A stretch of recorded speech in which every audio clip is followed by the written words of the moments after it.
Imagine gastar bilhões em edifícios gigantescos, construir milhares de apartamentos, criar bairros inteiros e depois simplesmente abandonar tudo.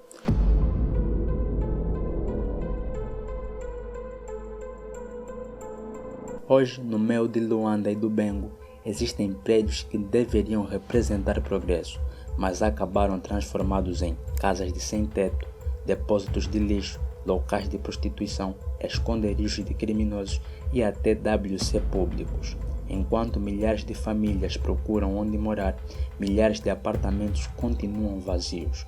Como isso aconteceu? Quem abandonou esses edifícios? E o mais importante, quanto dinheiro desapareceu junto com eles?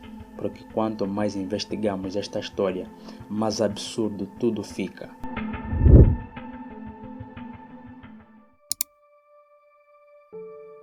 Durante anos, Angola viveu um boom de construção. O petróleo trouxe dinheiro. O país começou a erguer urbanizações gigantescas. A promessa era clara: modernização, progresso, habitação e desenvolvimento. Torres enormes começaram a surgir, apartamentos modernos, projetos milionários, mas algo começou a dar errado.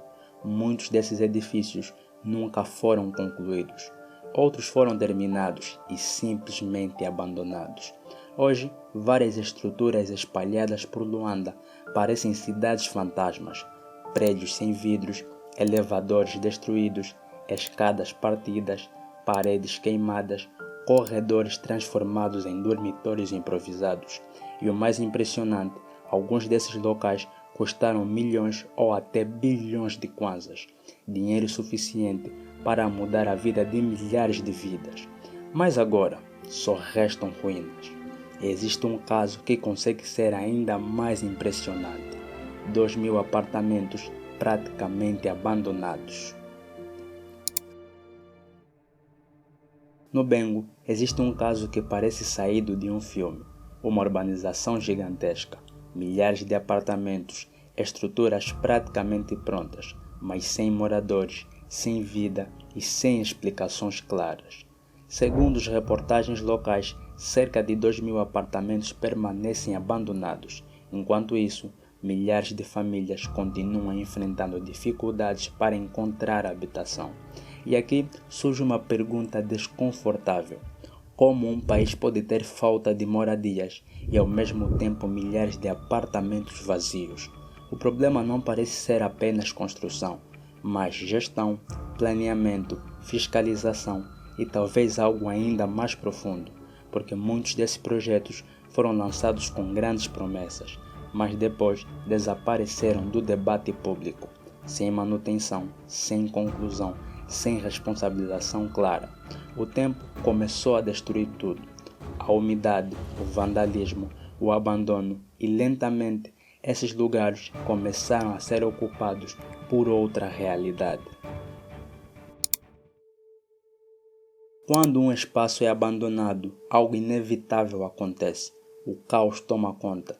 Diversos edifícios inacabados em Luanda foram transformados em dormitórios improvisados, esconderijos, locais de prostituição, depósitos de lixo e sanitários improvisados. Alguns moradores descrevem medo constante, outros falam de insegurança, e há locais onde a degradação se tornou tão extrema que partes inteiras parecem zonas pós-guerra. O contraste é brutal.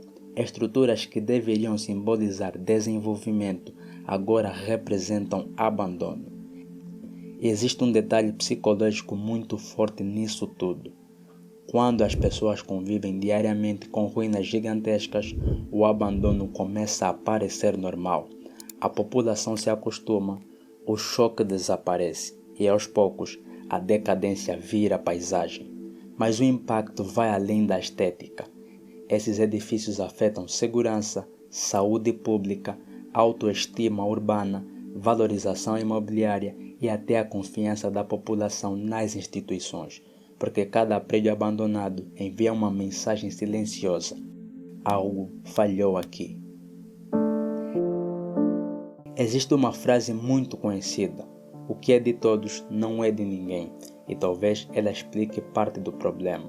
Quando não existe manutenção, responsabilização, fiscalização ou sentimento coletivo de preservação, a deteriorização acelera, porque abandonar um edifício não destrói apenas concreto, destrói confiança, destrói investimento e destrói esperança.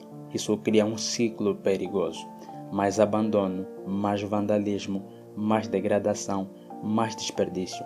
Em muitos países, estruturas abandonadas acabam sendo reaproveitadas, transformadas em escolas, centros comerciais, habitação social, bibliotecas e centros culturais. Mas em Angola, muitos desses projetos parecem congelados no tempo, como monumentos silenciosos de oportunidades perdidas. E talvez o mais triste não seja perceber que essas construções poderiam estar mudando vidas neste exato momento.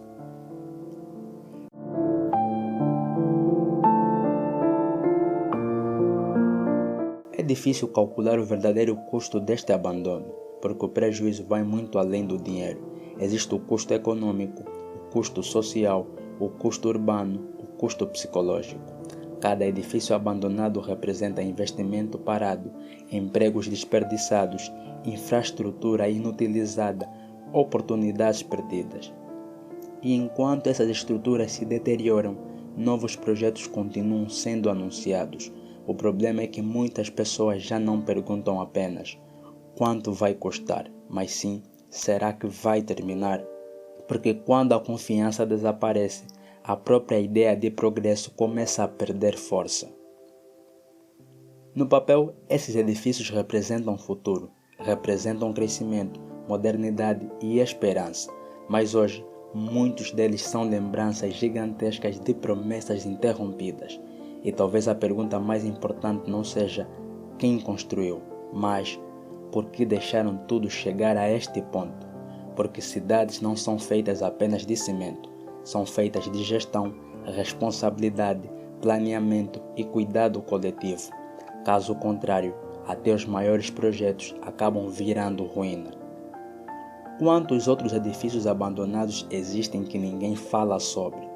Se você acredita que Angola merece cidades melhores, deixe a sua opinião aqui nos comentários e compartilhe este vídeo, porque ignorar o problema é exatamente o que faz ele crescer. E se gostou do vídeo, deixa o seu like, se inscreva no canal e até o próximo vídeo.